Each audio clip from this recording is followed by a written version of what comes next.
look at, but these are new ones. They were on my list in bioportfolio, at least one of them was, but I said at the time we weren't going to worry about them.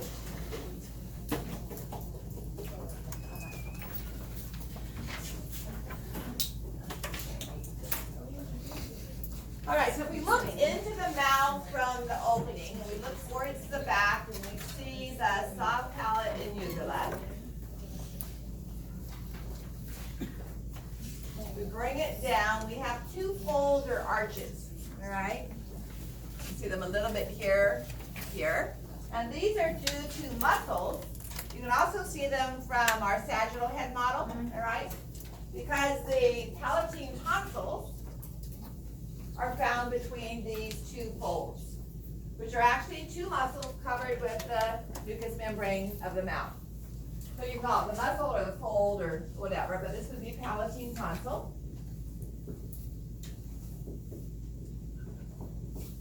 The more anterior fold is going from the soft palate to the tongue. And this is formed then by the palatopalate glossal muscle, which under the mucous membrane creates the fold by the same name. The more posterior fold is going from the palate down to the oropharynx.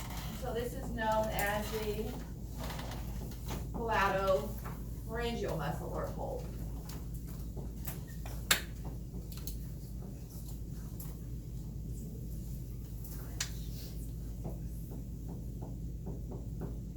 Okay.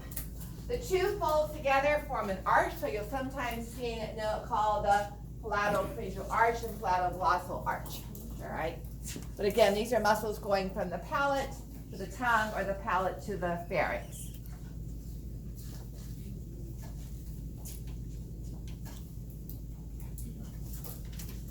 See if there's anything else we need to talk about. All right. So, a couple more structures. These are known as frenula, with the singular term being frenulum. So there is a labial frenulum, and well, there's two, labial, superior and inferior, and a single lingual frenulum. So labial refers to lip. So here the upper lip is pulled up and the lower lip is pulled down. We can't see these on the sagittal model.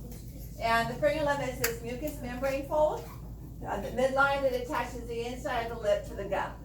Okay? So if the superior labial frenulum is extensive and comes down farther, those individuals usually have a gap between their two central incisors. Okay? So looking at my granddaughter, she has a little gap right now. She just got her upper teeth. She has two lower teeth. It's like, okay, you're going to have a gap between your teeth or not. And then the lingual frenulum is this fold of mucous membrane on the inferior aspect of the tongue. Cutting that, for some reason, I don't know whether it's an increased incident or parents are just more sensitive, but there's a lot more of the snipping of the labial frenulum now than there used to be 12 or 20 years ago. If it's too far anterior, it can interfere with speech, all right? And so for some kids that aren't speaking very clearly, one of the things a pediatrician will check for is whether that frenulum is too far anterior. It's just a simple snip of that to allow the tip of the tongue to move more freely. So here's an example of that creating a gap between the two front teeth. There's the lingual frenulum. So sometimes a baby will have this kind of an indentation because of a pull on that lingual frenulum on the inferior aspect of the tongue. Okay, we talked about the papillae. All right, teeth or teethies. Anybody going into dental hygiene? Okay, I can confess, of the entire human body, my least favorite subject. I have no idea why. It is. But I still talk about it and ask some questions.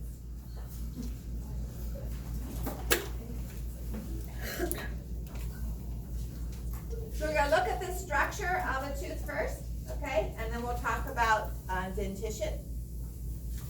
We'll diagram a molar here.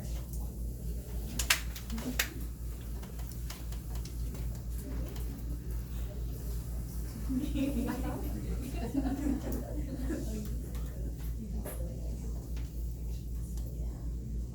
can do this some degree artistically.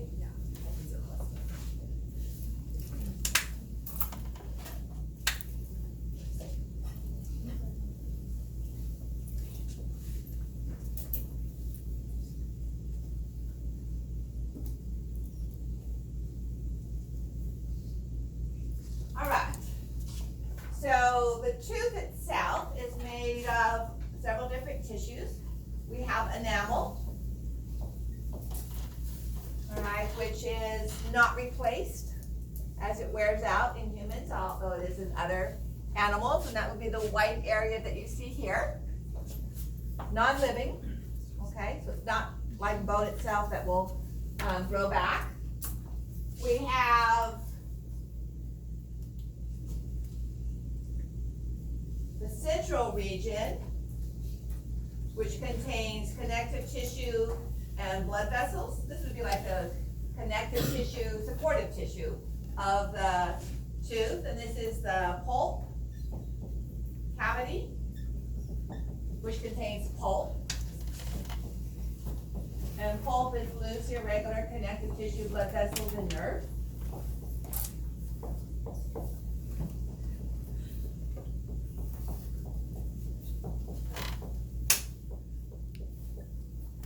All right, and then in between all of that, between the crown and forming the surrounding of the root area, I'll come back and label the regions, we have the structure known as dentin. And this is most similar to bone in its format, in its makeup. So enamel is hard, all right, but it's not replaceable. It doesn't have any living cells in it. And the dentin does contain living cells known as odontoblasts.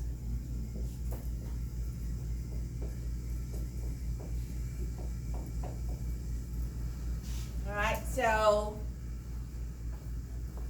this striated structure here would be the dentin. Okay? Now we have a sticky surface covering the dentin where we don't have enamel.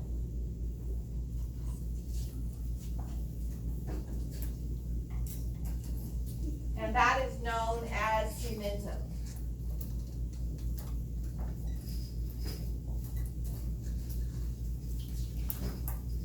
Okay, so now let's name the regions. To do so, I need to draw in the gum line. So here we have part of a maxillary or mandibular bone.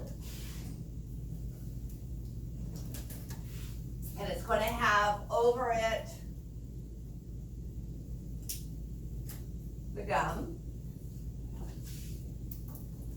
Okay, so our fancy word for gum is gingiva, hence gingivitis, for inflammation of the gum tissue.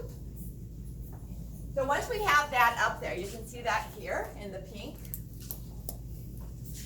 So we have three regions of the tooth. We have the crown, the neck, and the root, all right? The crown and the neck both involve enamel. The root does not. The root is where we have the cementum. So the reason I needed to draw the gum in there is because that region of the tooth above the gum line is the crown.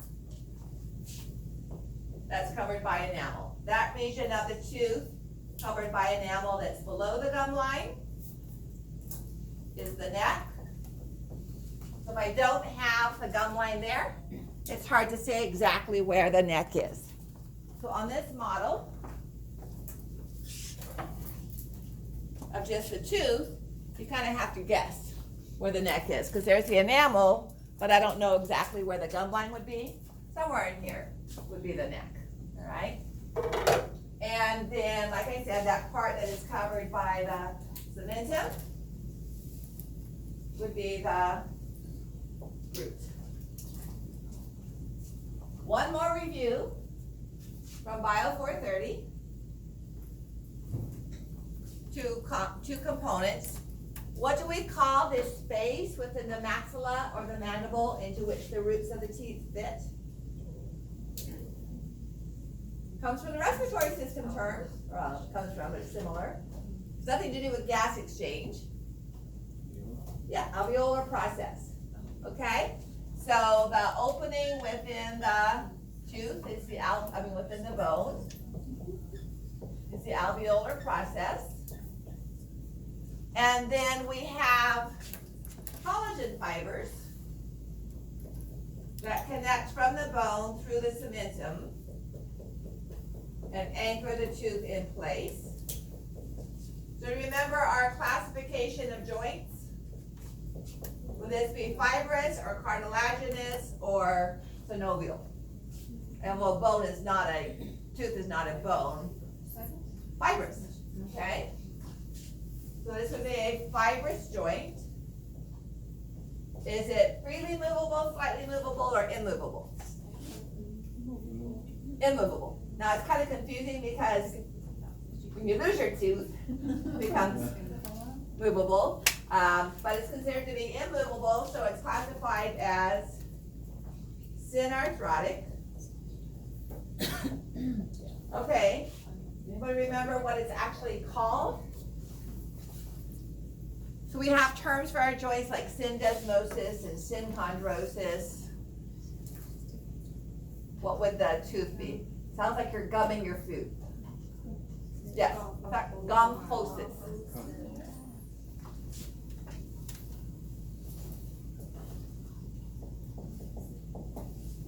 All right, so gumfosis is the fibrous joint that connects the root of the tooth to the surrounding bone of the alveolar process.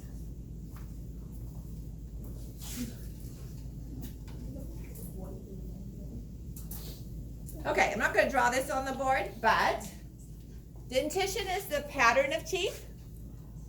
We start out with our primary teeth, also known as deciduous, because for most individuals, they become replaced by permanent dentition, all right,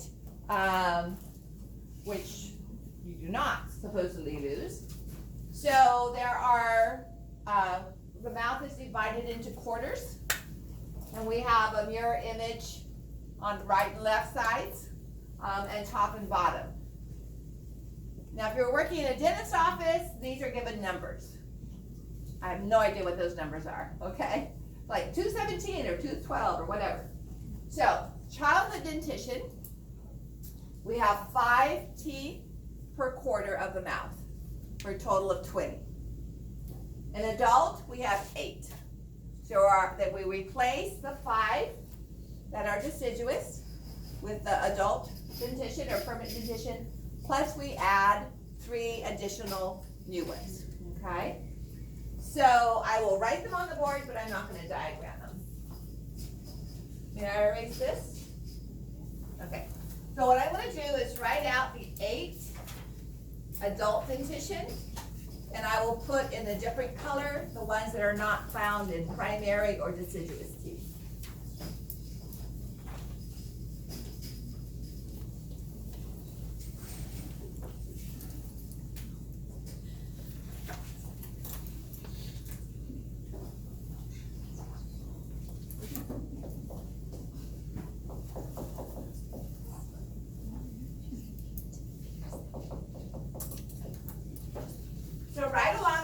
And we always start on the midline. That's where you want to start counting. You don't want to start at the back end because some people have wisdom teeth, some do not.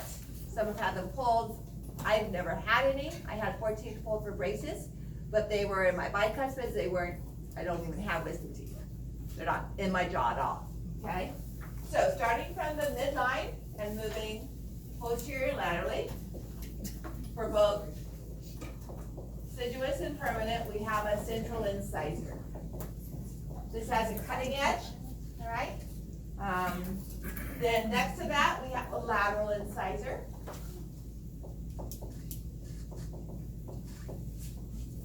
So central and lateral incisor.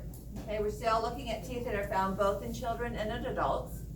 And then the third tooth is called the cuspid, or you may hear it referred to more prominently as canine. And my husband hates his because they hang lower. They really do look like fangs, not quite fangs, but they do. They're significantly lower. So dog tooth is another more common name for them. All right. Then we get to the first of our permanent teeth that are not present in the child, and those are the first premolar, although you can also call them bicuspid. Okay. Then there's a second premolar that is not seen in deciduous teeth.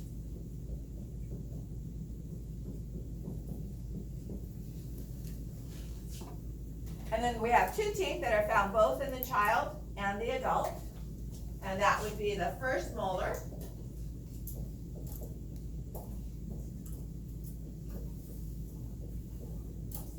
and the second molar.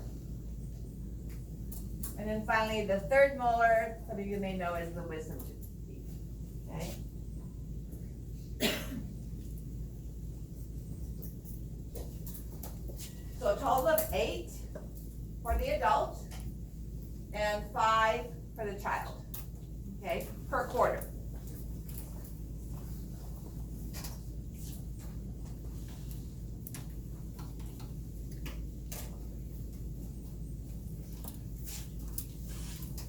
So one just comment about dental caries or cavities. If the enamel is worn through, all right, it's typically filled in with an amalgam of various types to keep bacteria from further decaying the tooth. If it gets into they'll just watch it if it's just the enamel. If it gets into the dentin, it definitely needs to be filled. All right, if it gets through into the pulp cavity, filling it will not work. And that's when a root canal is done, okay? Where the tissue in here is drilled out, especially they might put antibiotics in there for a while in case there's already an infection, and then it's packed, and the roots are, the nerves and blood vessels are destroyed. Why would they just pull the tooth? Why spend $1,800 on a root canal? Right, so the loss of the tooth is going to result in bone loss. The osteoclast activity without the pressure from chewing to activate osteoblast allows the osteoclast activity to override that, and you start with bone resorption. You start losing bone tissue, okay? So keeping this is usually cheaper than dental implant, and allows the bone around it to maintain its health. All right, so if it's through the enamel into the dentin, you're just going to have a filling. If it gets into the pulp cavity, then that needs a root canal and a crown over that without pulling the tooth. A lot of times if people don't have money or they're in poor countries, then the teeth gets pulled and eventually you have no teeth at all. And as we talked about in Bio 430, you can get complete erosion of the maxilla or the mandible until all of the alveolar process is gone. Instead of the mandible being this deep, it's maybe a ½ an inch. And that's when the mouth looks like it's caved in because there's no bone structure there to support that. Okay, question number 4.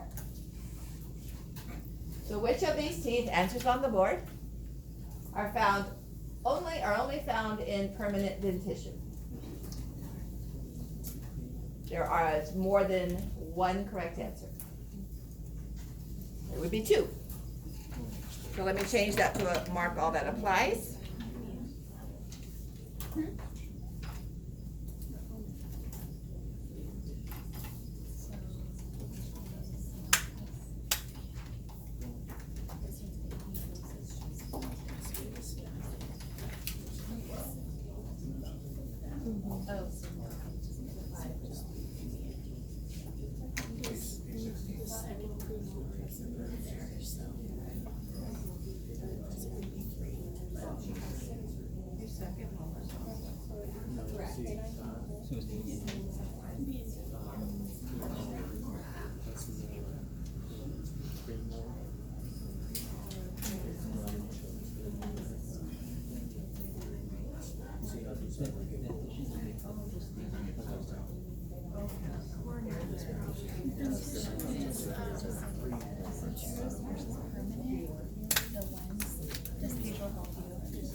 Oh, okay, gotcha.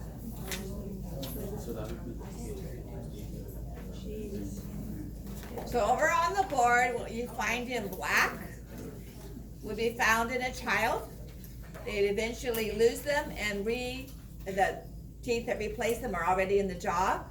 Those would all be replaced. In addition to that, as adult teeth or permanent dentition, in addition to that, the green ones would be added. All right, so the green ones are not seen in deciduous or primary dentition, but so the black ones are seen in primary dentition and then are replaced as they fall out by teeth of the same name. And added to them would be the teeth that are labeled in green that were not present in the primary dentition or the child dentition. Okay, we're not quite done with the mouth yet. We have salivary glands. Okay. May I erase the board?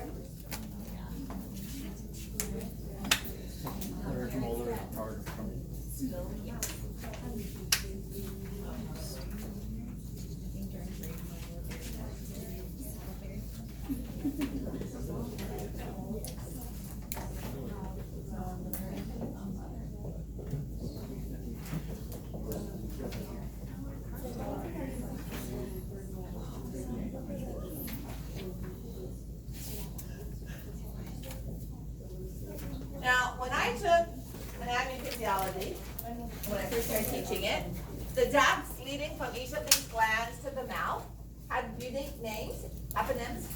So you could ask questions like Stinson's duct is associated with which of the salivary glands, or Wharton's duct, or ductus auriminus.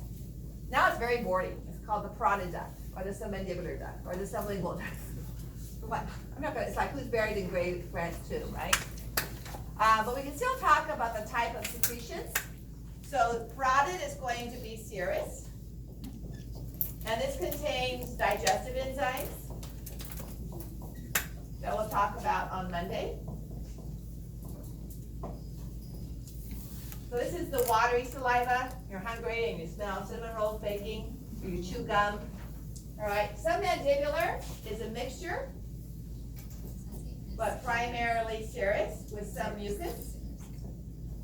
The mucus functions in a binding. So if you've ever tried to, you guys know what Bisquick is? Yeah. Okay.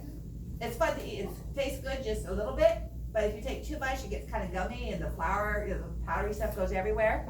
So the mucus secretion helps to be sticky and bind dry foods like crackers and that together. So my father-in-law, as he was in the last year or so of his life, got lots of different cases of pneumonia, aspiration pneumonia. And they finally, the doctor said, no more crackers, nothing that, because he would inhale those fine particles and get them into his lungs and get pneumonia from them.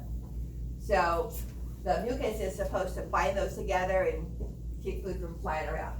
Sublingual is the reverse. It's also mixed, but it's primarily mucus with some serous. Okay? Autonomic nervous system controls salivary secretions. Would it be parasympathetic that increase saliva secretions, or sympathetic? Parasympathetic, because digestion is a homeostatic activity. So parotid is going to be increased via the glossopharyngeal.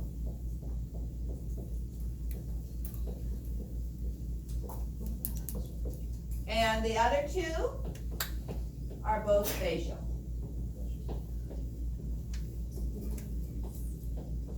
So increased activity via parasympathetic, and sympathetic is going to decrease it. So when you get scared and your mouth goes dry, okay, that's sympathetic.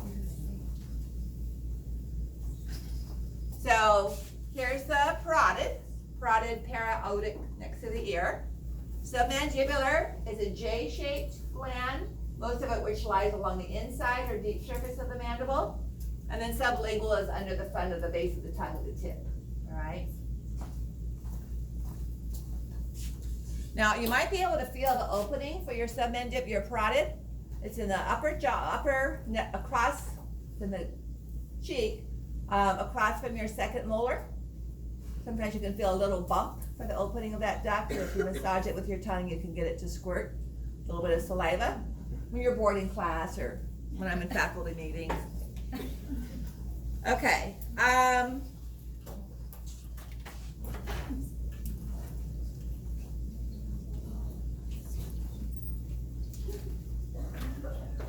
So our serous secretions are this dark, rich purple-blue color because of the proteins involved. The mucus are a frothy white, similar to sebaceous glands if you think about the skin. So when we have a parotid gland, it's going to be all serous, okay, all of this dark purple-blue. Submandibular is going to be what we see here. And then sublingual is going to be just a few little pieces of the serous and mostly the mucus. Just one concept for those two. So we have the mucus. It's not goblet cells. It's just kind of filled with this frothy component. And the serous cells form a cap.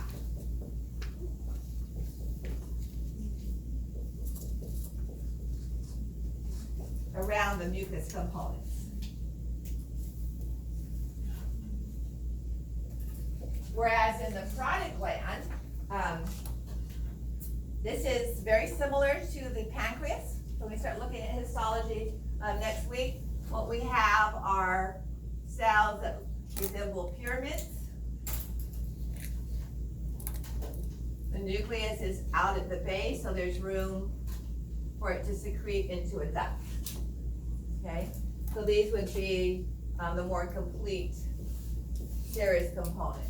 It's hard to see that here, but they're kind of like a mulberry or a blackberry, okay, secreting into the central aspect of that. All right, so before we leave the mouth, I want to write a summary of that GPAT, okay?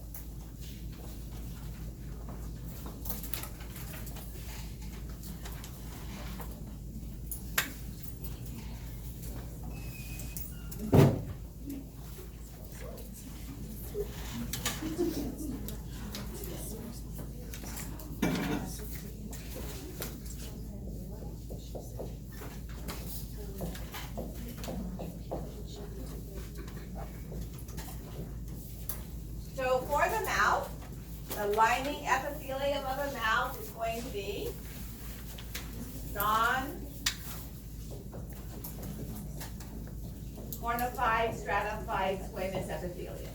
Okay?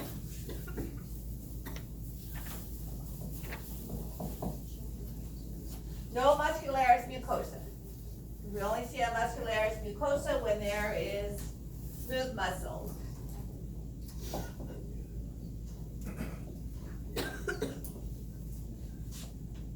Alright, submucosa, nothing unique about it, just this irregular connective tissue, attaching it to the underlying skeletal muscle. Muscularis externa is skeletal muscle.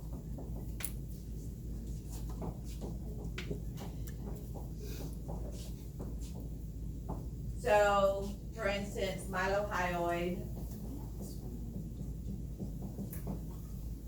buccinator,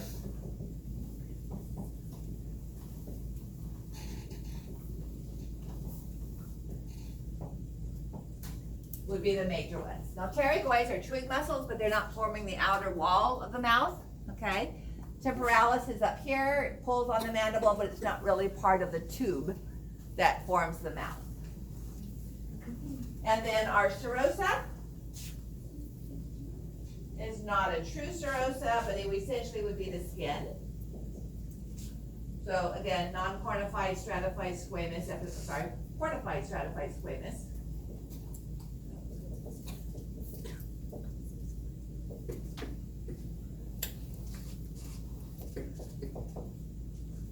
Okay. So we kind of have to bend and pull a little bit to make it fit into the general plan.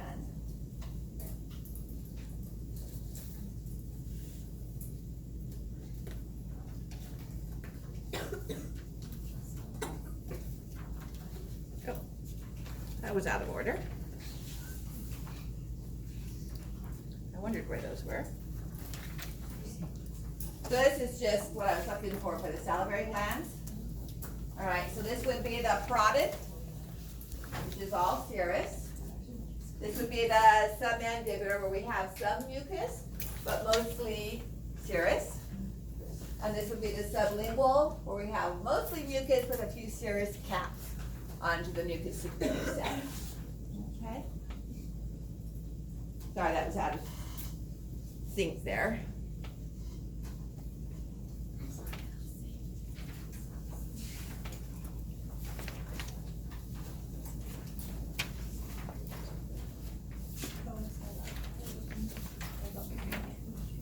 All right, so now we have the esophagus. We've already talked about the pharynx. Okay, so we did that with the respiratory system. So now at the base of the the laryngopharynx, we begin the esophagus. Our last muscle of the pharynx would be the inferior constrictor. And then we have the esophagus forming at that. So most of the esophagus is going to be in the thoracic cavity. So as such, what structure of our GPAT would we be missing that we would see in the abdominal cavity? So for our typical GPAT for the digestive system that I went over with you on the board, obviously we made a lot of modifications with the mouth. What would be the missing structure? We don't even have any epithelia. So we have two regions that require epithelia. The mucosa. The esophagus is lined with an epithelium, all right? For the mouth, we have the skin, the epithelium of the epidermis. For the esophagus, there is no outside epithelium. It's not associated with any serous membrane. We just have connective tissue similar to our blood vessels. So our blood vessels have that tunica externa or tunica adventitia. We have a similar structure for the esophagus, all right? So the esophagus, may I erase this? The esophagus is essentially a tube which connects the mouth to the stomach. There are no functional components to it. There are no enzymes that are added to it. It's essentially just moving the food from the stomach to from the mouth to the stomach. We do have a discussion though of its mucosa. So this is the last proximal region of the digestive tube lined with the non-cornified epithelia, all right? So we're gonna have non-cornified epithelium, or that food that we didn't chew for 10 minutes before we swallowed it.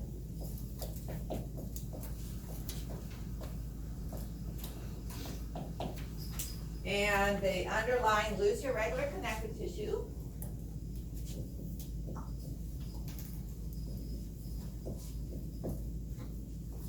Now the muscularis mucosa is an iffy, all right? It follows where we have smooth muscle. So when we first start the esophagus out, we don't have any smooth muscle. It's skeletal muscle. So there is no muscularis mucosa. So the upper third has no muscularis mucosa, because it's all skeletal muscle. The middle third is patchy. So there is some, and then there isn't some, okay? As we gradually change from the skeletal muscle to smooth muscle, forming the modal wall of the esophagus. And then the lower third has of muscularis mucosa.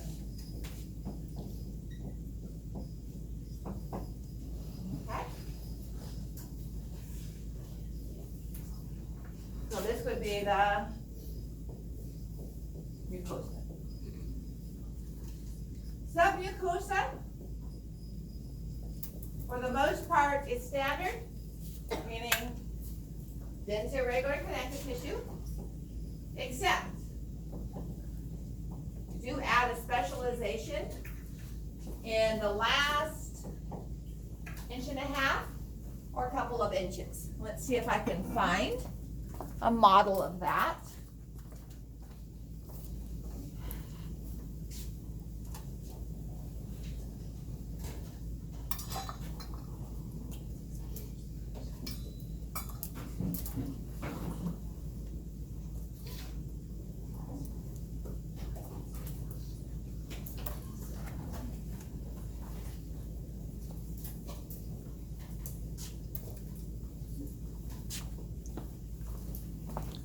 All right, so here's a model of the distal third, the lower third of the esophagus. You can see a non-cornified stratified squamous epithelia.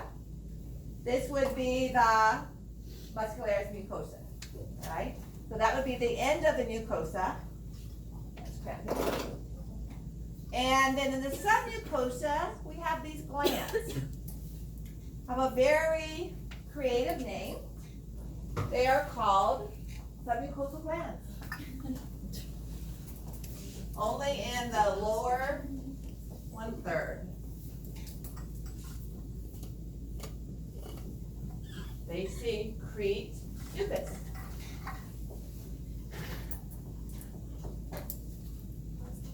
What do you think their purpose is? Protection against splashing of the esophageal wall by hydrochloric acid from the stomach. Okay? You can see we have smooth muscle already. We have an intercircular and an outer layer of longitudinal muscle in that lower third. The submucosal glands are just in the last inch and a half or so. And so in this model, you can see that we're transitioning from the esophagus to the stomach. Okay? So here are those submucosal glands that stop when we get to the stomach, because the stomach has its own set of cells for protection. So that brings us to the muscularis externa.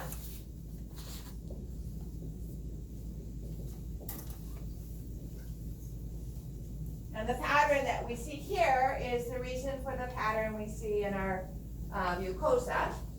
So the upper third is skeletal muscle. So we have no muscularis mucosa. The middle third is a mixture of skeletal and smooth. As the skeletal starts to disappear and the smooth becomes more prominent. And so we start to see wherever we have some smooth muscle, we'll have a section of muscularis mucosa.